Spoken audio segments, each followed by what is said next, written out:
il soumet à la même réglementation que tous les employeurs de Calédonie, il intervient effectivement en tant qu'employeur à travers des cotisations dans notre système de protection sociale. On a l'impression, en vous écoutant, que c'est quelque chose dont on ne pourrait pas se passer. Je suis désolé, mais là, je vais être obligé d'attaquer votre bilan politique, messieurs. La Nouvelle-Calédonie, notamment dans l'enseignement secondaire, aurait pu prendre cette compétence en charge. Un chiffre, entre 1995 et 2015, le budget de la Nouvelle-Calédonie a été multiplié par 3. Et en même temps, les recettes, bien entendu, les recettes fiscales ont été multipliées par 3. Est-ce que les besoins de la population calédonienne, des collectivités calédoniennes ont été multipliés par 3? Non. Ça veut dire qu'il y a eu de l'argent qui est rentré et que on s'est arrangé pour en faire je ne sais trop quoi, parfois pour le dilapider, pour le gaspiller. J'en veux pour preuve les 80 milliards de dividendes de la STCPI. Il y a eu cette embellie du nickel, et puis qu'est-ce que c'est devenu, on ne sait pas. La fiscalité nickel a été multipliée par 45 entre le début des années 2000 et puis les années 2008. Qu'est-ce qu'on a fait de cette manne? Eh bien, on aurait très bien pu, dans cette période-là, se préparer à prendre en charge la compétence de l'enseignement secondaire, mais on ne l'a pas fait.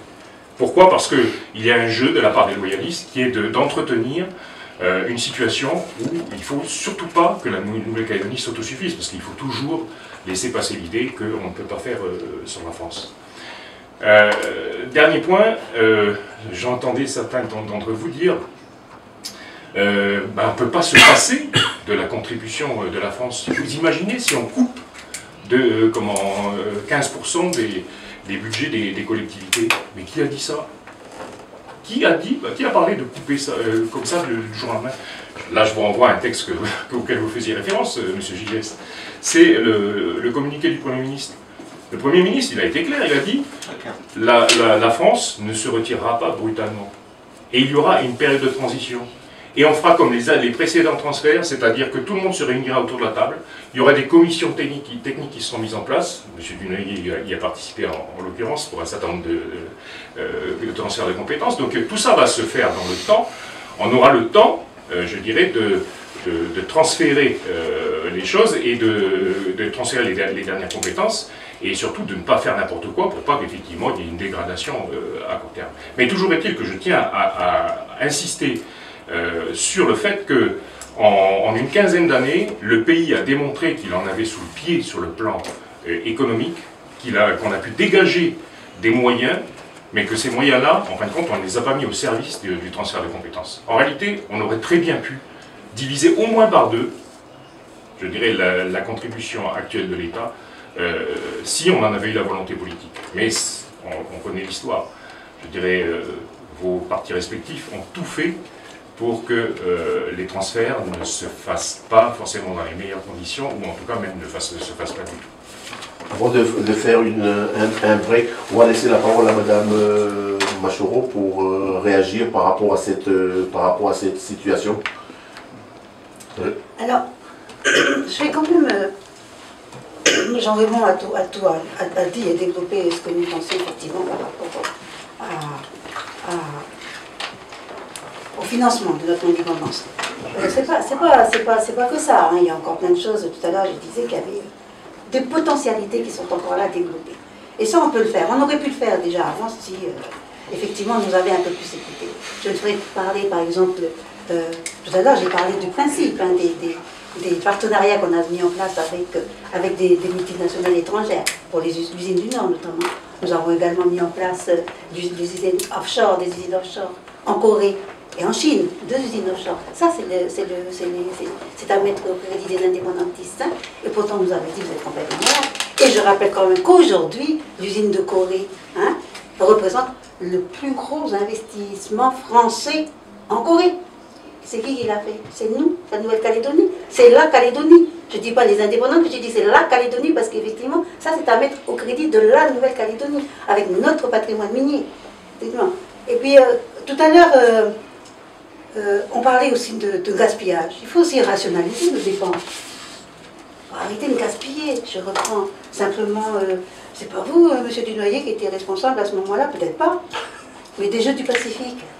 15 milliards, non pardon, vous étiez le Medipol, c'est un bel investissement et merci effectivement pour avoir soutenu ce projet-là. Comme tous les autres politiques.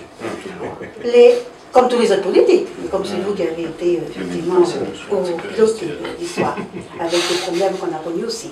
Les Jeux du Pacifique, 15 milliards. Pour des choses, franchement, c'est où qu'on trouve dans un petit pays comme le nôtre. Et avec ces investissements qu'on a fait là, on a créé des dépenses futures.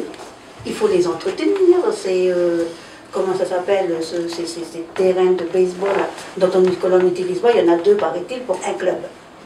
Ces terrains de... Comment ça s'appelle ce gros truc à Maïta, là, heureusement bon, qu'il y a des étrangers qui viennent qui a des spectacles. À la Reine du Sud, hein? La Reine du Sud. Entretenir juste à côté, là.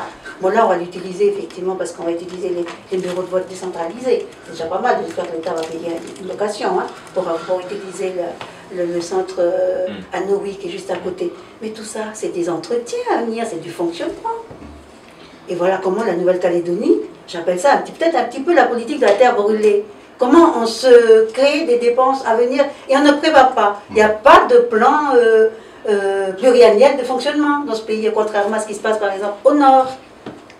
Qu'on a fait au Nord, on a mis en place un PPI, on a mis en place un PPF. Au moins on sait, chaque fois qu'on fait un investissement, combien ça va nous coûter en fonctionnement au moment où la chose sera possible. Voilà. Et voilà un petit peu tout ce qu'on dit. Il faut rationaliser nos dépenses, il faut arrêter. Combien de fois, M. le Dunoyer l'a entendu aussi, à chaque budget, au niveau de la Nouvelle-Calédonie, au niveau du budget, quand on avait les milliards de la SLM là, sur l'IS-35, et chaque fois on disait ne gaspillons pas cet argent, prévoyons effectivement en cas de période de vache grasse, mettons de côté une partie de cet argent-là pour prévoir les périodes de vache maigre. C'est un discours que vous avez entendu et réentendu, hein, ça c'est notre politique ça. Non, on ne l'a pas fait. Et bien après aujourd'hui on dit quoi? On est en difficulté. On est en difficulté parce qu'on n'a pas prévu effectivement des périodes comme ça. Et pourtant, nous vivons de la ressource minière, nous vivons de la fiscalité minière.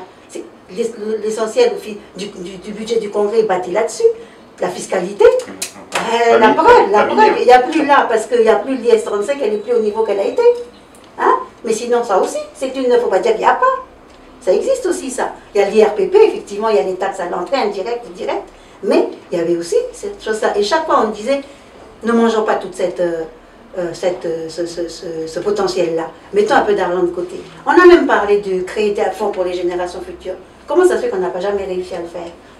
Pourquoi on n'a pas réussi à faire ce fonds pour les générations futures? Je vais même dire l'objectif que Calédonie Ensemble y mettait, c'était de consacrer la moitié au développement économique et l'autre moitié pour les générations futures. Nous pensions que la totalité de ce fonds-là, si on pouvait le mettre en place, c'était conservé pour les générations futures. Parce que nous pensons à demain, nous ne pensons pas au jour le jour, nous ne vivons pas au jour le jour, nous pensons toujours à ceux qui viennent derrière nous, aux générations qui viennent derrière nous. Et ces générations-là qui vont venir et qui vont avoir à gérer la souveraineté du pays. Et donc non, on n'a pas vu. Ce fonds-là, je vais vous dire sur quoi il était basé, c'était sur une taxe à l'exportation du minerai. Chaque fois qu'un bateau était chargé dans un des ports de la Nouvelle-Calédonie, eh ben, on prélevait une taxe sur le minerai qui sortait de la terre. On mettait dans ce bateau-là, on mettait une taxe sur tonnage et puis ça nous permettait effectivement. Il y a de l'argent ici, la France peut partir. Elle peut partir avec ses 150 millions, ses 180 milliards ou ses 180 milliards. On a de quoi, effectivement, si on a la volonté. Parce que ces choses-là, on le connaît depuis avant. Mais avec les politiques post-coloniales et qui ont poursuivi la politique coloniale du pays pendant des années, avec l'économie de comptoir, on n'a jamais pu exploiter ces choses-là. Et pourtant, l'argent est là. Effectivement, vous n'êtes pas d'accord quand on dit qu'il faut aller chercher dans la poche des riches pour pouvoir payer les pauvres. Ça, on peut être d'accord, c'est votre philosophie, c'est vos principes, vous tenez à vos portefeuilles, ça c'est votre droit plus sincère. Je crois qu'on peut se respecter, mais on ne fait pas de procès d'intention, Madame Machon. Je ne fais pas de procès d'intention, je ne fais que constater. J'étais présidente de la commission spéciale fiscalité et j'en ai entendu des discours de ce genre-là. effectivement, pendant des années. Madame Baquès était la responsable, effectivement, au niveau du gouvernement, du budget et de la fiscalité. On a eu des débats de ce genre-là. Donc, ce n'est pas un procès d'intention, c'est une constatation que je fais. Et donc, par rapport à toutes ces choses-là, je dis, pourquoi vous avez peur? Pourquoi vous allez insuffler dans la tête des Calédoniens que sans la France, on est malheureux, sans la France, il n'existe plus. Peut-être même que sans la France, la Calédonie va être engloutie complètement dans un tsunami monstre, peut-être. Allez-y pendant que vous y êtes. On va marquer une petite pause. Deux secondes simplement pour illustrer ce que disait Madame Machoro. C'est important qu'on puisse répondre aussi, Monsieur Bostic. Deux secondes, s'il vous plaît. Simplement dire que donc, le PIB de la Nouvelle-Calédonie, c'est-à-dire l'ensemble de la richesse produite ici, avoisine aujourd'hui les 1000 milliards. Nos amis polynésiens, qui sont une population légèrement d'ailleurs supérieure à la nôtre, ont un PIB de 579 milliards. Donc d'un côté 1000 milliards, de l'autre côté 579. Simplement pour dire qu'on a la capacité. Et le Vanuatu et les autres, peut-être vous avez des exemples? Je vous propose de marquer une pause et on reviendra sur... L'exemple du Vanuatu. Non mais c'est important. On en reparlera. Non mais c'est important qu'on... À propos de PIB. On en reparlera. À propos de PIB. Non mais c'est important de prendre des exemples. Mais on en reparlera. À propos de PIB, le PIB du Vanuatu, vous connaissez c'est quoi le PIB du bonheur? Eh bien, Vanuatu, ils sont premiers à tous les ans. Certainement, PIB du bonheur. avec des enfants. Avec enfants. Grève, pas de faim. Non, mais avec Madame Vous avez été au Vanuatu? Oui, j'ai été vous avez vu mourir de faim? j'ai vu Madame Machoro quand on est obligé toujours comparer avec les Vanuatu. Madame Machoro, quand on est obligé de choisir quel enfant on va aller à l'école, ça c'est le Vanuatu, c'est l'indépendance du Vanuatu. On en reparlera. Je propose qu'on puisse faire une pause. C'est bien, c'est passionnant.